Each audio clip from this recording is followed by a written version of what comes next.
I've been playing A Hat in Time.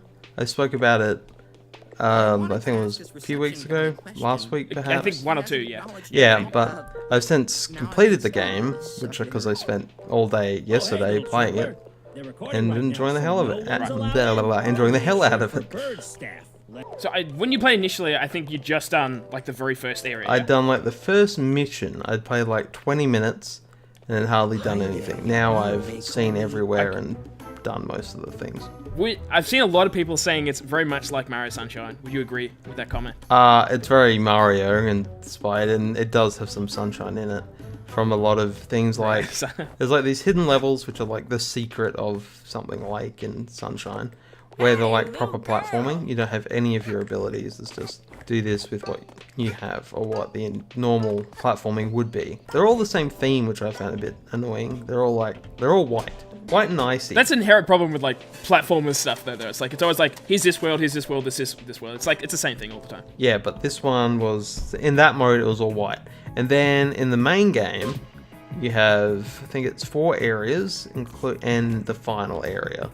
So you've got Mafia Town, which I think is probably the weakest area because it's like. Is that the first one? Yeah, it's the first one. It's like a kind of seaside town surrounding kind of a volcano, but it's a bit like there's too much going on and it doesn't all feel like it's really connected properly, so it's a bit disjointed. Right, I'm just thinking it's a mafia town surrounded by a volcano. Like it's the volcano's in the middle and it's holding up like a Italian mafia restaurant at the top. It sounds pretty cool to me. Like that's it is pretty cool idea. But when you're walking around the town, it's like there's a bit of construction going on, there's a couple of boats. It feels like later on the game gets so much better. Like all the different levels. So you think the focus it's just all over the place in that first bit? Initially, but this game has so many good ideas in different levels, but it never really stays with them. So on the second level, you're in a movie like theater. Well, not in a movie theater. You're in a movie studio. So the first level, you're in the studio. The second level, you're on a train and you're trying to solve a murder. In that area. In that area, yeah. It's like a separate part of it. There's like 3 levels in one. So you've got that, and you got some big open, like little town area with smaller objectives than the Mafia Town. But it was like you're just on this train solving a crime all of a sudden. It's like, I mean, platforming was inherent. You had to find evidence, and then you had to try and then you got to pick who you thought was the criminal. So it doesn't become like Ace Attorney, where you got like the objection and stuff going on? Or is it more just it's just very simple. It's like at the end, you have to platform to find all the things, so you can make anyone. You can say anyone's gonna be the one who's murdered this person. Okay, so you still do get to make a choice, but it doesn't matter. It doesn't really matter, and then the other one you have to kind of be a star. So you have to kind of. It reminded me of like Tony Hawk's, how you had to get points for doing stuff, and you had to just. Oh, okay. Do something cool in front of a camera. Like I often just leaped in front of them because that got me more points. Or you had to walk up to people and they all start laughing and they're like, "Oh, she's famous," and that's that level. Sense, yeah. And then so the third level is in a spooky forest, which you get captured by some demon guy who wants you to do his bidding and do what he says. So you end up deal with the devil. Yeah, and the best level in that one was a haunted house, where there was this ghost who haunted the place, and it felt like maybe Alien Isolation, where this thing just chases after you, you have to hide somewhere, and after doing certain objectives in the house, the finding key, certain things would break, so to go, okay, where do I hide now? With this really haunting music just out there. So it's like, the game's really like, it's like a playground with all these different ideas in it, and then they just kind of like... But the fourth area is definitely my favorite and makes me sad that it was only in one level, because you basically, it says free roam when you pick it. You climb up this mountain, you do a few things, then you get this thing opens, like this little like thing you can hook onto, and you just go up into the clouds. It's like such an impressive sight. And then you go to this big open region where there's like 4 main objectives, and it's all open, because the other ones, when you get the timepiece, which is your star, you go back to the main thing, but this one felt more like you got that, then you can do this other objective. Which were all these really impressive platforming, like distinct areas, and they all had their own little titles. So to me, it looked like maybe this was the initial idea for the whole game, and then they realized, and you got these rail scrum between them, and it was just really impressive. And I wish the whole game was like that, and I don't know whether that was the intention, because it felt like the most well-developed area to me. It might have been one of those. It seems like it's a game with heaps of different ideas, and they're just trying to implement all of them. So it's just possible that that idea is better executed than the other ones. Yeah. I don't know, like, one of the things that I was going to say that you haven't really talked about is literally the title fact that it's called a hat in time because you are switching hats. You're switching hats. Are there heaps of hats in the games? There so, like, are. There's like 8. There's 8 hats. Okay, so I was going to say, when you mentioned the murderer one, do you whack on like a Sherlock Holmes hat? You get a Sherlock. You literally get a Sherlock Holmes hat. Yeah, And you do a parade thing, you get a parade hat. And yeah, there's a few hats. You get a hat that makes a sprint. You got a hat that turns you into an ice cube. You've got a hat that slows down time.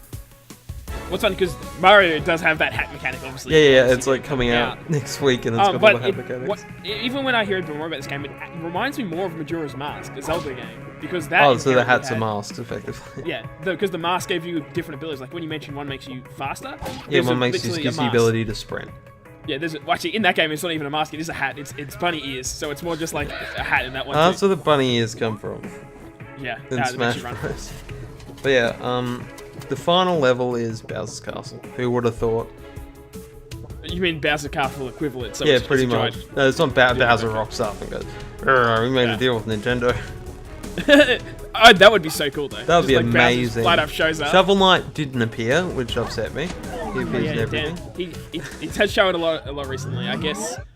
This Hat in Time, I think, has been developed for quite a long time. Yeah, it was kickstarted and it's taken a while. Yeah, because Yooka-Laylee beat him to it. Like when Yooka-Laylee got announced, it came out before Hat in Time had already started before then.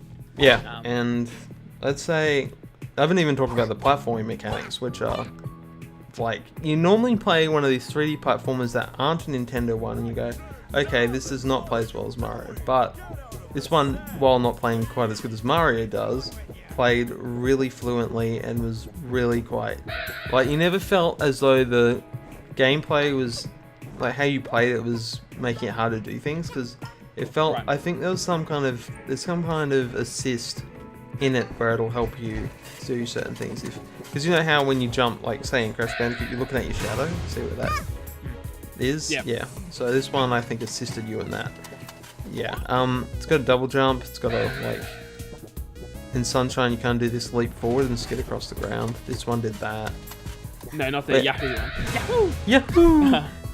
No, she does. Yeah, the game's also kind of funny. It has a dark sense of humor that Mario would never have, because it's just like indie game. It's like I really enjoyed the game. It's a really good game, really fun.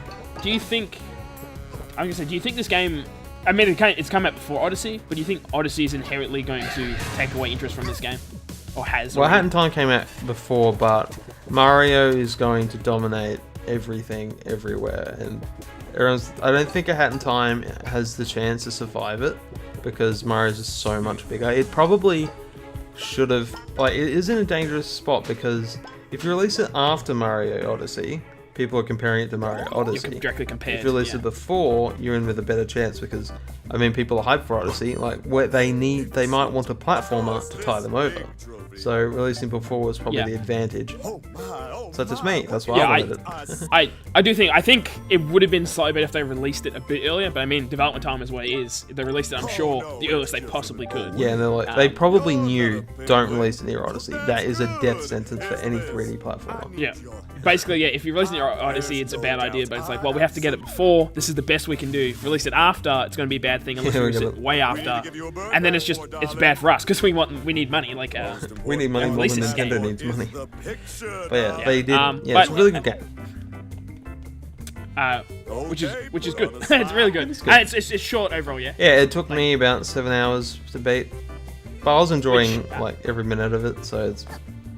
I mean, I haven't 100%ed it. So that's what I'm saying. So because it's a collectathon thing, is it? You got all these different items to get. Not heavily. It's not like Banjo-Kazooie collectathon. Okay. It's like a bit more than Mario is, but definitely less than Banjo is. Okay, but there isn't 100 of this and. Oh, there is, but you find them really easily. You do get these badges which say if there's something like the little pickups or these little green orbs, you can get one that auto picks it up if it's kind of near you. Bit like. You can get that Oh, ability upgrades, in- okay. Yeah, It's a magnet, essentially. Yeah, it's They like just fly Ratchet to and you. Clank. It just kind of flies at you. But Yeah. You got a few But of those. it is a limited commodity. It's a limited, though. It's not like Ratchet and you know Clank, what? where there's just bolts everywhere. I think it was unlimited because every time I went back to the areas, because they act as like a, well, the green things are always there. Like they always respawn. So if you really wanted to collect And what do they everything, it wouldn't be Okay, hard. what would the green orbs use? They buy badges. They also buy. What else do they buy?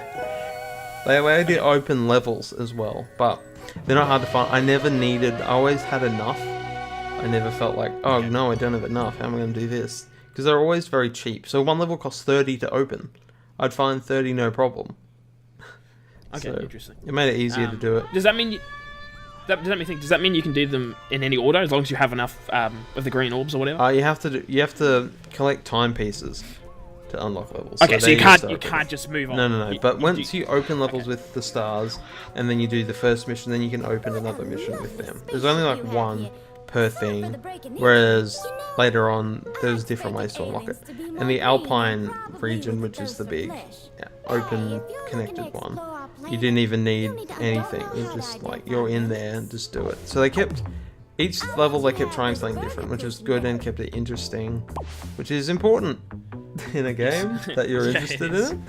It's good to have a reasonable amount of time. So like if this game was probably like 20 hours, maybe it's like more out its welcome, because it sounds like it has really good ideas, and by being short, it can implement all those ideas. Yeah, it reminded me, the big Alpine level reminded me of Titanfall 2, how one level had this, you changed the timelines, and that was like my favorite level of almost any FPS. Okay, I was like, I wish this was the game. Whereas I wish that big open level where you connected with the big rail things was the game. But yeah, I would highly recommend it if you like platformers. It's available everywhere.